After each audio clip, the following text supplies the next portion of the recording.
Okay, so I'm not the most intimidating rioter, but today these horses will face an angry mob. The Toronto Police Service used commercial-grade horses like this guy for crowd control. 100 years ago, they were used to pull commercial vehicles like bread wagons, and that's where their name comes from. Nowadays, they're used to control massive amounts of people because they're big and they're strong, and they're a lot calmer than purebred horses.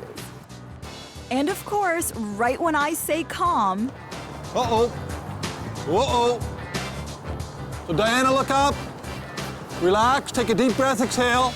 And this is just excitement. He just loves being out here in the cold. Trip to rut! Here's the mock scenario. There's a protest in front of the U.S. Embassy. A bomb threat is called into the building, and officers need to clear the area ASAP. Section 1, walk march! The horses move forward in a diagonal line.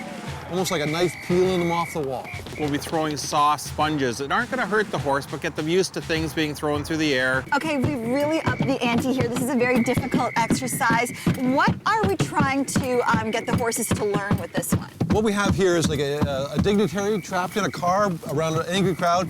The horses are going to come in and push the crowd away, and then extract the vehicle from. So the horses are getting used to working around vehicles in a volatile situation. That's the issue. Sure enough, we're escorted out, safe and sound. You did a really good job today. If you guys are ever in a big crowd, these guys, they know what to do.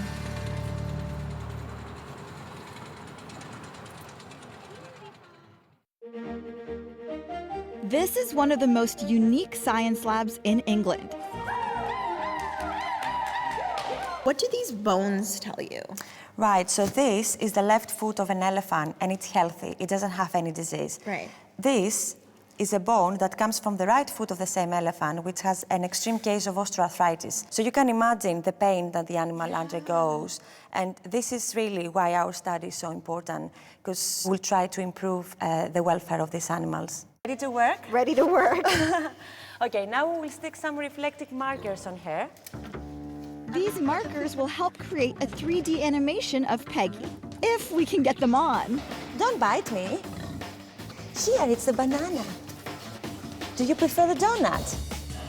Peggy is in heat, so cooperating for the sake of science isn't high on her priority list.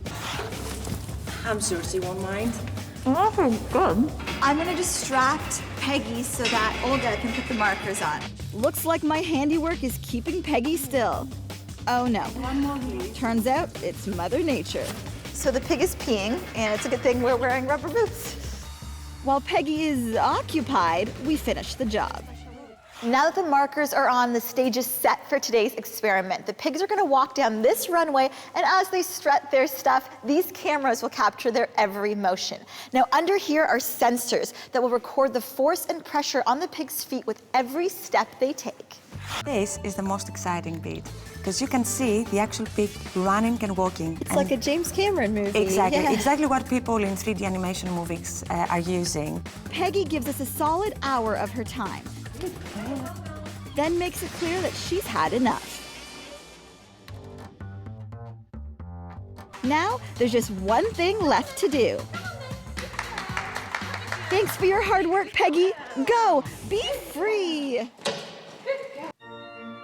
This gown is so precious, only 2 people in the world are allowed to touch it.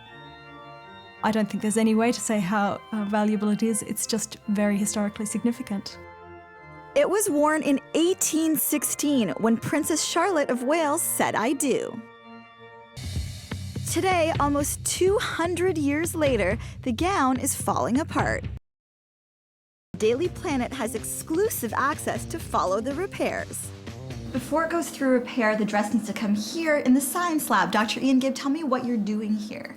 What we're doing here is to test the strips of silver foil from the dress to see whether there's any residues of adhesive left over from previous conservation treatments.